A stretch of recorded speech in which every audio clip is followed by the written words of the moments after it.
तो आज की फिल्म एक सच्ची कहानी पर बेस्ड है। साल है 1998 का और हमें इंडोनेशिया दिखाया जाता है जब वहाँ के लोगों ने गवर्नमेंट के खिलाफ बहुत बड़े प्रोटेस्ट शुरू कर दिए थे। शुरुआत में तो लोग बस अपनी बात मनवाना चाहते थे, लेकिन हालात इतनी तेजी से बिगड़ जाते हैं कि पूरा माहौल एक खूनखार दंगल बन जाता है। इस प्रोटेस्ट की आड़ में बहुत सारी बुराइयां भी जन्म ले लेते हैं। लूट मार, कत्ल, लड़कियों के साथ ज्यादती होना, ये सब कुछ आम हो जाता है। और सबसे अजीब बात यह होती है कि लोग वहाँ से गायब होने लगते हैं। उन सारे जुल्मों को लेकर केसेस तो बहुत सारे हुए, लेकिन आज तक वो सारे केसेस हल ना हो पाए और हिस्ट्री का काला दाग बन गए। अब इसी सारे माहौल में हमारी कहानी की भी शुरुआत होती है और हमें दो टीचर्स को दिखाया जाता है, जानवर और राहिम। ये लोग शहर में होने वाली खबरों को स्कूल के नोटिस बोर्ड पर लगाया करते थे। आज रात भी ये लोग बैठकर अखबार से न्यूज़ इकट्ठी कर रहे थे कि अचानक ही खुद ब खुद उनका दरवाज़ा खुल जाता है। वहाँ से कोई ना दिखने वाली चीज़ अंदर आती है और एकदम से इन दोनों के ऊपर हमला कर देती है। ये लोग अपने लिए कुछ कर भी नहीं पाते और वो एंटिटी इन दोनों को मार देती है, वो भी इतने भयानक तरीके से कि इनके लाश को देखा भी ना जा सके। एक की बॉडी से तो उसने पूरा गला ही अलग कर दिया था और ये सब देखने में बहुत ज़्यादा खतरनाक था। सीन शिफ्ट होकर हमें अब एक लड़की अनीसा को दिखाया जाता है जो रात में हॉस्टल में थी। रात के वक्त उसे अजीब व गरीब आवाज़ें सुनाई देती हैं और दरवाजे पर नॉक भी सुनाई देता है। वो जाकर चेक करती है तो दरवाजे के बाहर उसे एक अजीब सी एंटिटी दिखाई देती है जो पूरी की पूरी सफ़ेद रंग की थी और उसके गले पर भयानक कट लगा हुआ था जिसमें से खून भी निकल रहा था। उसे देखकर अनीसा इतना ज़्यादा डर जाती है कि फ़ौरन दरवाज़ा बंद कर देती है। इस टाइम वो डर से कांप रही थी। उसकी फ्रेंड नूरुल उसके पास आती है और उसे पूछती है क्या हुआ, मगर अनीसा डर के मारे उसे कुछ नहीं बताती और ये लोग वापस सोने के लिए लेट जाते हैं। खैर अगले दिन ये दोनों जब स्कूल जा रहे होते हैं तभी रास्ते में नूरुल अनीसा से पूछती है अब तो बता दो तुमने रात क्या देखा था। तो अनीसा भी सच बता देती है कि मैंने रात एक डीमन देखा था। ये दोनों अभी तक इस बात से अनजान थी कि इन दोनों की बातें दो लड़के भी सुन चुके थे जिनका नाम सितरियो और अली था। स्कूल का माहौल भी आज थोड़ा अजीब सा था। सितरियो और अली नोटिस करते हैं कि आज कोई और टीचर नोटिस बोर्ड के ऊपर खबरें लगा रहे हैं। वो टीचर बगस से पूछते भी हैं कि पहले वाले टीचर कहाँ हैं, लेकिन वो कोई भी जवाब दिए बगैर यहाँ से चले जाते हैं क्योंकि वो जानते हैं कि पहले वाले दोनों टीचर मारे जा चुके हैं और बच्चों को किसी भी हाल में ये लोग ये खबर नहीं दे सकते क्योंकि इस तरह स्कूल में पैनिक फैल जाएगा। थोड़ी देर में हालात जब ज़्यादा बिगड़ जाते हैं तो टीचर बगस स्कूल में अनाउंसमेंट कर देते हैं कि सारे स्टूडेंट यहाँ से उठकर अपने अपने हॉस्टल्स में चले जाएं क्योंकि बाहर के हालात बहुत ज़्यादा ख़राब हो रहे हैं। इधर अली और स्त्रियो जो कि क्लास के बाहर सिगरेट पी रहे थे, वो जब सारे बच्चों को अपने हॉस्टल्स की तरफ जाता हुआ देखते हैं तो समझ आते हैं कि स्कूल में ज़रूर कुछ गड़बड़ है क्योंकि ऐसा आज से पहले कभी नहीं हुआ था। इस टाइम उसके जहन में सुबह वाली अनीसा की बात चलती है। वो अपने दोस्त से कहता है कि शायद अनीसा सही कह रही हो, शायद इस स्कूल में डीमन आ गया हो, मगर स्त्रियों को इस बात पर खासा यकीन नहीं था। वो अब डिसाइड करता है कि वो खुद अनीसा से जाकर बात करेगा और पूछेगा कि आखिर उसने क्या देखा था। यही पूछने के लिए वो दोनों उसके पास पहुंच जाते हैं और स्त्रियों बिना कोई और सवाल जवाब किए सीधा उसे पूछ लेता है क्या तुमने डीमन देखा। अनीसा भी हाँ में सर हिला देती है। इनकी बातों के दौरान ही यहाँ पर टीचर रिदवान आ जाते हैं जिन्हें इन लड़कों के पास से सिगरेट की स्मेल आ जाती है और यहाँ बातों का टॉपिक चेंज हो जाता है और फिर टीचर इन सबको इनके हॉस्टल भेज देते हैं। स्त्रियों जान क्या था कि चीज़ें ज़रूर कुछ गड़बड़ तो हैं, लेकिन क्या गड़बड़ थी ये उसे समझ नहीं आ रही थी। वही से कहता है तुमने नोटिस किया है कि सुबह से टीचर राहम और टीचर यानवर भी स्कूल में दिखाई नहीं दे रहे। अली उससे कहता है ज़्यादा मत सोचो, हो सकता है वो अपने घर गए हों। दूसरी तरफ हमें अनीसा का रूम दिखाया जाता है जहाँ पर खिड़की खुद ब खुद खुल जाती है। खिड़की बंद करके वो सोने के लिए लेट जाती है, लेकिन अभी भी वो डरी हुई थी। शायद इसी वजह से रात में दोबारा उसे वो सर कटी हुई एंटिटी अपने ख्वाब में दिखाई देती है। डर कर वो उठ जाती है और इस कमरे से ही भाग निकलती है। भागते भागते वो एक कुएं के पास पहुंची थी। वहां जाकर वो छुप गई और दूर उसे किसी आदमी की आहट सुनाई दी। उसने कुएं की ओर से ही छुप कर देखा, वहां पर एक आदमी जमीन के नीचे कुछ पुड़ियां डुबा रहा था। वो समझ गई कि जरूर ये काले जादू से रिलेटेड है। दूसरी तरफ हमें दिखाया जाता है कोई टीचर जब अपने दोनों दोस्तों की लाशों को देखने के लिए उनके कमरे में जाते हैं तो फूट फूट कर रोने लग जाते हैं। उन्होंने कभी सोचा भी नहीं था कि इस तरह उनके दोस्त उनसे बिछड़ जाएंगे। एक तरफ वो सोग मनाने में लगे हैं जबकि दूसरी तरफ एक और आदमी काला जादू करने में मसरूफ है। वो अपने मुंह से छिपकली को काट कर उसका खून एक बर्तन में डालता है और फिर यहाँ दोनों मरे हुए टीचर्स की लाशों की जगह छोटे छोटे पुतले बनाता है और उन पे कुछ ऐसा रिचुअल करता है कि दूसरी तरफ वो लाशें जिंदा हो जाती हैं। ये देखकर उनका साथी बहुत ज़्यादा डर जाता है और वो डर कर आंखें बंद कर लेता है। लाशें उसके कान के पास आकर कहती हैं, अब सब कुछ खत्म हो चुका है। ये सुनने के बाद जैसे ही समीर आंखें खोलता है तो देखता है कि वो लाशें वहाँ से गायब हो चुकी थी। असल में उस काले जादू करने वाले ने इन लाशों को पुचोंग बना दिया था, यानी अपने जादू से उन लाशों के अंदर इवल एंटिटी को बुला लिया था, जिसकी वजह से अब ये लाशें यहाँ पर खुले आम कत्ल करती।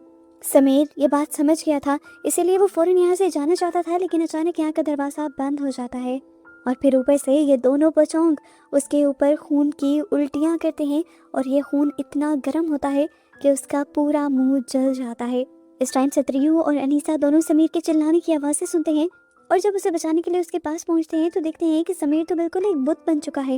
वो समझ नहीं पाते कि समीर को ऐसा हुआ क्या था। फिर वो उसे उसके क्वार्टर में ले जाते हैं, जहाँ अनीसा सब लोगों से कहती है कि मुझे लग रहा है कि ये सब काले जादू का नतीजा है, लेकिन कोई इसकी बात नहीं मानता। और इसके बाद जब चीज़ें ज़्यादा बिगड़ जाते हैं तो ये लोग एक बहुत बड़े इज्जतदार उस्ताद को बुलाते हैं। वो जब यहाँ आते हैं और उनको ये बात पता चलती है कि यहाँ से 2 उस्तादों की लाशें गायब हैं, तो वो बाकी सारे स्टाफ पर और भी ज़्यादा गुस्सा होने लगते हैं और कहते हैं कि उन लाशों को वक्त पर दफन हो जाना चाहिए था। पर यहाँ रिदवान उनसे कहता है कि यहाँ पर पुलिस का झंझट इतना हो गया था कि हमें उनके फ्यूनरल का ध्यान ही नहीं रहा। खैर, अब उस्ताद साहब सब लोगों को नमाज के लिए बुला लेते हैं और नमाज के दौरान ही एक लड़के को वो पुचोंग दिखाई देता है, जिसे वो कुछ पल के लिए अपना वहम समझता है, लेकिन अगले ही पल एक और बड़ी परेशानी सामने आ जाती है। उस्ताद जी जो सामने नमाज पढ़ा रहे थे वही गायब हो जाते हैं और ऐसे ये अंदाज़ा लगा लिया जाता है कि हालात उनकी सोच से ज़्यादा ख़राब हैं और अब सारे छोटे टीचर्स सभी बच्चों को एक ही हॉल में सुलाने का डिसाइड करते हैं, ताकि कम से कम सारे एक दूसरे की मिलकर हिफाजत कर सकें। ये सब कुछ क्या हो रहा था और इसके पीछे की रीज़न क्या थी, ये जानने के लिए रात में सत्रियू अपने दोस्त अली के साथ हेड ऑफिस में जाता है और वहाँ जाकर उसे न्यूज़पेपर्स के ज़रिए पता चलता है कि शहर में बहुत बड़े बड़े प्रोटेस्ट हो रहे थे और साथ में कत्ले आम भी हो रहा था और इन सारी चीज़ों की खबर उनसे छुपाई गई थी। इससे पहले कि ये लोग कुछ और भी जान पाते, यहाँ पर एक टीचर आ जाते हैं और ये दोनों डर कर छुप जाते हैं।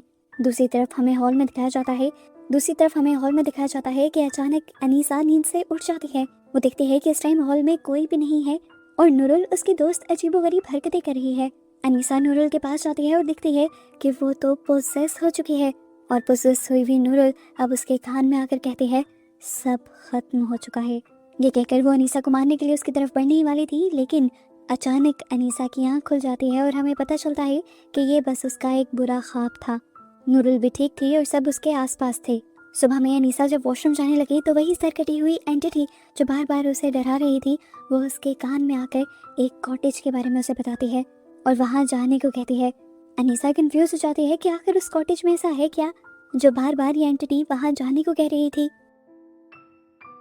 इसी सोच में वो उस कॉटेज के पास जाकर उसके अंदर झांकने लग जाते हैं। इधर अली और स्त्रियों भी टीचर समीर के रूम में जाते हैं और देखते हैं कि वो अभी तक बेहोश थे। स्त्रियों उनको देखकर कहता है कि मुझे लगता है कि इनके ऊपर किसी किस्म का कर्ज आ गया है, यानी श्राप आ गया है। पर अली कहता है मुझे लग रहा है ये बस बीमार हैं।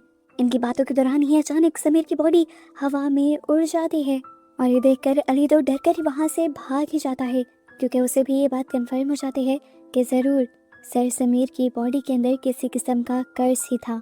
यहाँ पर अनीसा इस टाइम जब कुएं के पास थी तो उसने वहाँ पर एक पुड़िया पड़ी हुई देखी, जिसे उसने उठा लिया। तभी उसने देखा कि दूर उसके टीचर बगस ज़मीन में कुछ दुबाने में बिजी थे और इस तरह अनीसा को शक हो गया कि ये सारा किया धरा बगस का ही है। इतनी देर में यहाँ पर नूरुल आते हैं और अनीसा उसे सब कुछ दिखाकर सब सच बता देती है कि टीचर बगस यहाँ जादू कर रहे हैं। वो उसे वो पुड़िया भी दिखाती है जो उसने यहीं कुएं के पास से उठाई थी। अनीसा डरकर उसके हाथ से ये पुड़िया लेकर फेंक देती है और उसे यहाँ से चलने को कहती है। रास्ते में ही अचानक नूरुल की आंखों में दर्द होने लगता है और देखते ही देखते उसकी आंखों से खून टपकने लगता है। वो तड़प जाती है और अनीसा उसकी तड़प देखकर बेचैन हो जाती है। वो किसी को बुलाना चाहती थी, लेकिन वो नूरुल को यहाँ छोड़कर भी नहीं जा सकती थी। नूरुल तकलीफ में इधर उधर डूलती हुई अचानक ही कुएं के पास आ जाती है और एकदम से कुएं के अंदर छलांग लगा देती है वो तो अच्छा था, अनीसा पास ही थी। उसने दोनों हाथों से नूरुल को पकड़ लिया और बचाने की कोशिश की, मगर दिखाई दिया कि कुएं के अंदर एक एंटिटी थी जो नूरुल को नीचे खींच रही थी, और उसी की वजह से अनीसा नूरुल को बचा ना पाई और नूरुल की मौत हो गई। नूरुल की मौत के बाद यहाँ पर प्रिंसिपल और उस्ताद बगस के दरमियान में झगड़ा शुरू हो जाता है, क्योंकि बगस का कहना था कि बच्चों को उसके घर भेज दिया जाए ताकि वो अपने घरों में सेफ रह सकें, मगर रिदवान का मानना था कि वो यहीं पर रहकर सेफ रह सकते हैं। इन सभी स्टूडेंट की सेफ्टी के लिए ये लोग एक बार फिर से प्रेयर्स करने का डिसाइड करते हैं और एक रूम में इकट्ठा हो जाते हैं। लेकिन यहाँ एक साथ प्रेयर करने की वजह से बहुत सारी इवल एंटिटीज इन लोगों के ऊपर हमला कर देती हैं और एक के बाद एक कई स्टूडेंट एक साथ पोसेस हो जाते हैं। दूसरी तरफ हमें स्त्रियों और अली को दिखाया गया। स्त्रियों अपने घर जाने की कोशिश कर रहा था, इसीलिए वो प्रोफेसर समीर के कमरे में जाकर वहाँ से अपना सामान उठाने की कोशिश करता है और दिखता है कि समीर तो कांच खा रहा था। उसकी हालत को देखकर ये लोग डरते तो हैं, लेकिन स्त्रियों अपना मकसद नहीं भूलता। वो यहाँ से चाबियाँ लेकर बाहर निकल आता है और उसे जाते हुए अनीसा भी देख लेती है और उसे रोकने की कोशिश करती है। वो उसे समझाती है कि तुम अगर यहाँ से बाहर जाओगे तो मारे जाओगे, पर उसे अपनी फैमिली की परवाह थी, इसलिए अली और अनीसा के कहने पर वो रुकता नहीं और यहाँ से चला जाता है। बाहर जाने पर वो देखता है कि अब लोग हाथों में हथियार लिए सरेआम घूम रहे थे। ये लोग उसे मार भी देते, पर वो वहीं ज़मीन पर पड़ी लाशों के अंदर छुपकर मरने का नाटक करता है और इन लोगों से अपनी जान बचा लेता है। दूसरी तरफ अब हमें स्त्रियों के घर को दिखाया जाता है, जहाँ पर उसके घर पर कोई नॉक करता है। उसके डैड जब दरवाज़ा खोलते हैं तो अचानक कोई उसके डैड पर ही हमला कर देता है और उसे मारकर उसकी डेड बॉडी को उसी के घर पर लटका देता है। जबकि दूसरी तरफ अब हमें अनीसा को दिखाया जाता है। वो उदास बैठी थी और अपने पास्ट में खोई हुई थी। पता चलता है कि जब वो बहुत ज़्यादा छोटी थी तब उसकी मॉम एक और मर्तबा प्रेग्नेंट थी। वो लोग बहुत ज़्यादा गरीब थे, इतने कि अक्सर खाने को उनके घर में कुछ नहीं होता था। उसके डैड इस गरीबी से तंग आ गए थे और इसीलिए उन्होंने गरीबी से निकलने का एक अजीब सा रास्ता ढूंढा, जिस रास्ते के लिए, जिस काम के लिए अनीसा की मॉम तैयार नहीं थी। अनीसा के डैड अनीसा के मॉम से उसके पेट में पलने वाला बच्चा लेना चाहते थे, लेकिन अपने बच्चे को भेंट चढ़ाने से बेहतर उसकी मॉम ने अपने आप को भेंट चढ़ा दिया और अपना गला काट कर उसी टाइम अपनी जान दे दी। दूसरी तरफ अगली सुबह जब स्त्रियों को बाकी लाशों के साथ होश आता है तो पता चलता है कि उसे लाशों के साथ एक हॉस्पिटल ना पहुंचाया गया था। उस टाइम वो बेहोश था। होश आने पर वो फ़ौरन अपने घर की तरफ भागा। घर पर जाते ही उसकी मॉम ने उसे गले लगा लिया और जब उसने अपने डैड के बारे में पूछा तो मॉम उसे एक दूसरे कमरे में ले गई, जहाँ जाकर स्त्रियों टूट गया। उसके डैड मर चुके थे। स्त्रियों ने अब फैसला किया कि वो अपने डैड का फिनरल करेगा, पर उसकी मॉम ने ऐसा करने से मना कर दिया क्योंकि बाहर बहुत सारे ईवल जादूगर थे जो लाशों को पोचोंग बना रहे थे, यानी लाशों के अंदर ईवल एंटिटीज़ को बुलाकर उन्हें जिंदा कर रहे थे। लेकिन ऐसे ये लोग लाश को बाहर रख भी नहीं सकते थे, इसलिए स्त्रियों फैसला करता है कि वो अपने घर के ही बैकयार्ड में अपने डैड को दफन कर देंगे, जिसके लिए उसकी मॉम भी मान जाती हैं। स्त्रियों, जो कि अब तक सारे शहर के हालात जान कर आया था, वो अपनी मॉम से कहता है, मैं जानता हूँ कि ये लोग अच्छे जादूगरों को मार रहे हैं, लेकिन डैड तो जादूगर नहीं थे। तो उसकी मॉम उसके जवाब में बताती हैं कि तुम्हारे डैड के पास कुछ स्पेशल पावर्स थी, जिसकी वजह से वो इवल एंटिटीज़ को भांप लेते थे, और अगर लोगों को इवल एंटिटीज़ ने पोजेस किया होता था तो वो उनकी मदद भी करते थे। स्त्रियों को आज ये बात पता चल रही थी और वो अपने डैड के लिए बहुत दुखी था। अपने डैड के फिनरल के बाद स्त्रियों की मॉम स्त्रियों को वापस स्कूल भेज देती हैं, क्योंकि वो जगह सबसे ज़्यादा सेफ थी। वो तो अपनी मॉम को भी यहाँ से ले जाना चाहता था, पर उसकी मॉम ये कहते हुए मना कर देती हैं कि घर का ख्याल कौन रखेगा। इधर दूसरी तरफ स्कूल में हम देखते हैं कि जब अनीसा खाना बना रही होती है तो अचानक उसे एक बर्तन में वही कटा हुआ सर दिखाई देता है, जिसे वो बार बार देखती है। वो इस बर्तन को दोबारा बंद कर जैसे ही ऊपर मुँह करती है तो देखते हैं कि सामने एक आया थी जो इस टाइम पोसेस हुई थी। वो उसके सामने ही अपना गला काट देती है और ये सब अनीसा से देखा नहीं जाता। खून के छींटे अनीसा के मुंह पर भी गिरे थे। अनीसा बहुत ज़्यादा घबरा कर यहाँ पर टीचर्स को ढूंढने लगती है, पर उसे कोई नहीं मिलता। उसने जब हर जगह टीचर को ढूंढा तो टीचर आखिरकार उसे एक पर्दे के पीछे मिल गई। वो भी इस टाइम पोसेस होकर ऊट पटांग की हरकतें कर रही थी और अपनी उंगलियों के नाखून काट रही थी। अनीसा उससे डर कर यहाँ से भागने की कोशिश करने लगी तो यहाँ का दरवाज़ा खुद ब खुद बंद हो गया। वो टीचर उसके ऊपर झपटी उसे मारने के लिए, लेकिन यहाँ पर अनीसा ने प्रे करना शुरू कर दी, जिससे तंग आकर उस टीचर ने कटर अपने ही सर में स्टैब कर लिया और उसकी यहाँ मौत हो गई। इस सब के बाद जब अनीसा अकेली बैठी हुई थी तो दोबारा सरकटी हुई एंटिटी उसके पास आई और उसने उसे एक कॉटेज चेक करने को कहा। ये बात सुनने के बाद वो टीचर बगस के पास गई और उसने उसे एंटिटी की सारी कहानी बताई और उस कॉटेज को चेक करने को कहा। पर बगस ने कहा, मैं ऐसा नहीं कर सकता क्योंकि ये करना इल्लीगल है। बात यहाँ पर प्रिंसिपल रिदवान तक चली गई, लेकिन वो भी उस कॉटेज को खोलने के लिए राजी नहीं थे। इनकी बातों के दौरान यहाँ पर स्त्रियों भी आ चुका था। वो भी अनीसा का साथ देता है और इन सबको कॉटेज खोलने को कहता है। दोनों ने मिलकर उस कॉटेज का दरवाज़ा तोड़ दिया और अंदर उन्हें काले जादू की चीज़ें मिली। ये बगस का कॉटेज था। सारा शक बगस पर जाने लगा, पर बगस ने कहा कि मैं तो स्कूल की प्रोटेक्शन के लिए काम कर रहा हूँ। पर किसी ने उस पर यकीन नहीं किया और बच्चों ने उसे पकड़कर बांध दिया। अब सब कुछ बच्चों के हाथ में आ चुका था। फैसला हुआ कि अब प्रिंसिपल का भी कॉटेज चेक किया जाएगा। ये लोग उस तरफ बढ़ ही रहे थे कि रास्ते में एक बच्चे के सामने एक और कटे सर वाली स्पिरिट आ गई। उसने उस लड़की के जिस्म के अंदर हाथ डाला और उसकी सारी आंतें बाहर निकालते हुए उसे मार डाला। ये देखते हुए ये लोग समझ गए कि काला जादू करने वाला बोगस नहीं है, बल्कि कोई और ही है जो अभी भी अपने बाहर कर रहा है। अब अली और इसका दोस्त मिलकर इस लड़की को बगस के पास ले जाते हैं। इधर दूसरी तरफ स्त्रियों और अनीसा एक कॉटेज के बाहर थे। दरवाजा लॉक था। स्त्रियों ने दरवाजा तोड़ा और वो दरवाजे के अंदर चला गया, लेकिन स्त्रियों के अंदर जाते ही वो दरवाजा खुद ब खुद बंद हो गया। लेकिन अनीसा बाहर रह गई। उसने बहुत कोशिश की कि वो दरवाजा खोले, मगर वो दरवाजा नहीं खुला। तब अनीसा ने अब रिदवान के कॉटेज के बाहर वही स्पिरिट देखी जिसका गला कटा हुआ था, और अनीसा समझ गई कि ये स्पिरिट उसे रास्ता दिखा रही है, बल्कि बुरी नहीं है। वो रिदवान के कॉटेज के बाहर से ही उसके कॉटेज के अंदर झांकने लगती है। अंदर देखने को मिलता है कि वहाँ कोई इंसान काला जादू कर रहा था। वो जल्दी से बाकी लोगों को बताने के लिए चली जाती है, मगर काले जादू की पावर से उसे भी कॉटेज के अंदर खींच लिया जाता है और दरवाज़ा एक और मर्तबा बंद हो जाता है। दूसरी तरफ बच्चों ने बगस को आज़ाद कर दिया था ताकि वो फाती को ठीक कर सकें, क्योंकि फाती यानी वो जख्मी लड़का अभी भी जिंदा था।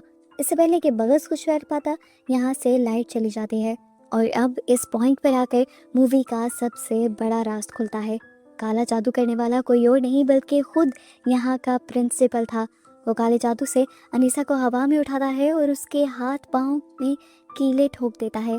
अनीसा अपने आप को बचाने के लिए प्रेयर करना शुरू कर देती है और रिदवान उसे ऐसा करते देखकर हंसने लगता है और उसे बताता है, कह रहे यहाँ तो बड़े बड़े स्कॉलर्स और बड़े बड़े जादूगर हार मान गए, तुम क्या पढ़ रही हो, तुम भी जल्द ही जला दी जाओगी।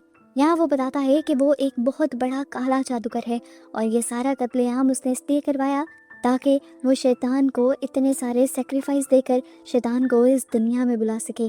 इस टाइम अनीसा नोटिस करती है कि वो एक क्ले पॉट के अंदर काला जादू परफॉर्म कर रहा था और यहाँ पर जितने भी पोचोंग काम कर रहे थे वो सारे रिदवान के इशारों पर कर रहे थे। जिस टाइम वो अनीसा को ब्लैकमेल करने में बिजी था, इसी टाइम स्त्रियों आज़ाद हो जाता है। वो यहाँ पर खड़ा होकर रिदवान के साथ लड़ने लग जाता है, लेकिन रिदवान की ताकतें बहुत ज़्यादा थी। इस टाइम बहुत सारी इवल पावर्स जो उसके साथ थी, मगर स्त्रियों भी जल्द हार मानने वाला नहीं था। वो जानता था कि उसे अपनी और अपने साथ अपने सारे दोस्तों की जान बचानी है। वो कुछ ही देर में अब रिदवान को काबू कर लेता है और रिदवान भी अब अपने आप को और ताकतवर करने के लिए अपने इशारे पर बहुत सारे पोचोंग को बच्चों को मारने के लिए भेज देता है। मगर यहाँ अब बगस ने भी अपना जादू शुरू कर दिया था ताकि वो सब बच्चों को बचा सके। दूसरी तरफ हमें दोबारा अनीसा और स्त्रियों को दिखाया जाता है जो अभी भी प्रिंसिपल रिदवान से लड़ रहे थे। अनीसा स्त्रियों से वहाँ पर रखा हुआ क्ले पॉट तोड़ने को कहती है जिसके अंदर सारा जादू हो रहा था। स्त्रियों ने भी बिना वक्त ज़ाया किए वो क्ले पॉट उठाकर फेंक दिया और उसके फेंकते ही यहाँ होने वाला सारा काला जादू रुक गया। रिदवान ने अपने काले जादू से जितने भी पोचोंग बनाए थे वो लाशें दोबारा बेजान होकर वहीं पर गिर गईं और बच्चों के ऊपर से हमला ख़त्म हो गया। उनकी जान बच गई। असल में रिदवान का प्लान ये था कि वो सारे बच्चों को स्कूल में ही रखेगा और सभी बच्चों को मारकर इनको भी पोचोंग बना देगा और ये ज़्यादा बड़ी कुर्बानी होगी। इसीलिए तो वो पहले ही दिन से बच्चों को घर नहीं जाने दे रहा था। खैर जादू के टूटते ही अनीसा और स्त्रियों उस कॉटेज से बाहर आ जाते हैं और थोड़ी देर बाद हम देखते हैं कि आसमान से एक बहुत बड़ा आग का गोला आकर रिदवान के कॉटेज पर गिर जाता है। वहाँ पर आग लग जाती है जिसमें रिदवान भी झुलस कर मारा जाता है। ये उसकी सज़ा थी जो उसे गॉड ने दी थी उसके ईवल काम करने पर। फाइनली कत्लेआम बंद हुआ था। अगली सुबह अनीसा स्त्रियों के साथ बैठी थी। वो स्त्रियों को हिम्मत देती है, सब ठीक हो जाएगा, आगे की टेंशन मत लो। अनीसा उस दिन कहती है, काश ये सब दोबारा मत हो। स्त्रियों मुस्कुराता है और वहाँ से चला जाता है। वो जानता था कि उसने इस सब में क्या खो दिया, उसका एक अच्छा दोस्त, उसके डैड और अपने अच्छे टीचर्स भी। स्त्रियों के यहाँ से जाते ही अब अनीसा के पास वही एंटिटी आ जाती है जिसका गला कटा हुआ था और जिसके गले से खून निकल रहा था। ट्विस्ट ये पता चलता है कि ये एंटिटी बार बार अनीसा का साथ इसलिए दे रही थी कि वो कोई और नहीं बल्कि अनीसा की अपनी मॉम थी, जो अपनी जान दे चुकी थी। वो अपनी बेटी को हर पल प्रोटेक्ट कर रही थी। इस अंधेरे में वो अपनी बेटी की साथी थी। फाइनली इस फिल्म के ख़त्म होने से पहले हमें ये बताया जाता है कि ये फिल्म एक सच्ची कहानी पर बेस्ड है। और बस इसी सब के साथ ये मूवी यहाँ ख़त्म हो जाती है।